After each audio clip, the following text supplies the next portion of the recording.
নমস্কাৰ। আজি আমি আকৌ আপোনালোকৰ বাবে এটা নতুন ভিডিঅ' লৈ আহিছোঁ।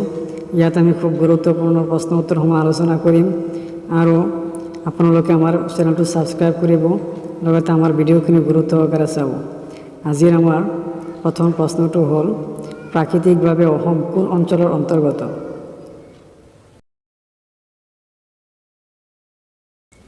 উত্তৰ ক্ৰান্তীয় অঞ্চলৰ অন্তৰ্গত। নেক্সট প্ৰশ্নটো হ'ল, হাতবনি বুলি কোন কোন ৰাজ্যক কোৱা হয়? উত্তৰ অসম, নাগালেণ্ড, মেঘালয়, মিজোৰাম, অৰুণাচল, ত্ৰিপুৰা আৰু মণিপুৰক কোৱা হয়। পিছৰ প্ৰশ্নটো হ'ল, 2002 চনত কোন ৰাজ্যই উত্তৰ পূৰ্বাঞ্চলৰ অংশৰূপে স্বীকৃতি পায়? উত্তৰ ছিকিম। প্ৰশ্ন, ব্ৰহ্মপুত্ৰ অসমৰ কিমানখিনি মাটিকালি আগুৰি আছে? উত্তৰ 3/4 আগুৰি আছে। প্ৰশ্ন, ব্ৰহ্মপুত্ৰৰ দুখন প্ৰধান উপনদী কি কি? উত্তৰ সোৱণশিৰি আৰু বৰনদী। প্ৰশ্ন, পৃথিৱীৰ ক্ষুদ্ৰতম নদীদ্বীপ উমানন্দৰ মাটিকালি কিমান? উত্তৰ 13 বিঘা 3 কঠা। প্ৰশ্ন, বৰাক উপত্যকাক আৰু কি নামেৰে জনা যায়?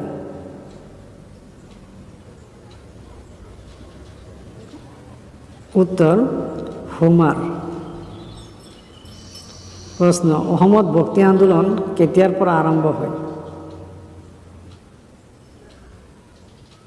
উত্তৰ মধ্যযুগৰ পঞ্চদশ শতিকাত শ্ৰীমন্ত শংকৰদেৱে আৰম্ভ কৰে।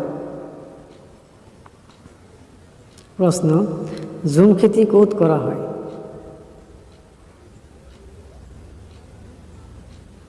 উত্তৰ ঝুম খেতি সাধাৰণতে পাহাৰীয়া অঞ্চলত কৰা হয়। প্ৰশ্ন, মেঘালয় কি খেতিৰ বাবে বিখ্যাত?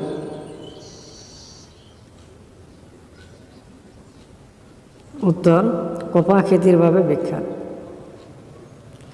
নেক্সট প্ৰশ্নটো হ'ল, পাহাৰত হাবি জংঘল কাটি খেতি কৰা পদ্ধতিক কি বুলি কোৱা হয়? উত্তৰ ঝুম খেতি বোলা হয়। পিছৰ প্ৰশ্নটো হ'ল, উত্তৰ পূৰ্বাঞ্চলৰ কোন ৰাজ্য ৰবৰ খেতিৰ বাবে বিখ্যাত? উত্তৰ ত্ৰিপুৰা ৰাজ্য। পিছৰ প্ৰশ্নটো হ'ল, উত্তৰ পূৰ্বাঞ্চলৰ কোন ৰাজ্যত বেদিকা পদ্ধতিৰে খেতি কৰা হয়? উত্তৰ কোহিমা। পিছৰ প্ৰশ্নটো হ'ল, পাটকাই পৰ্বত ক'ত অৱস্থিত?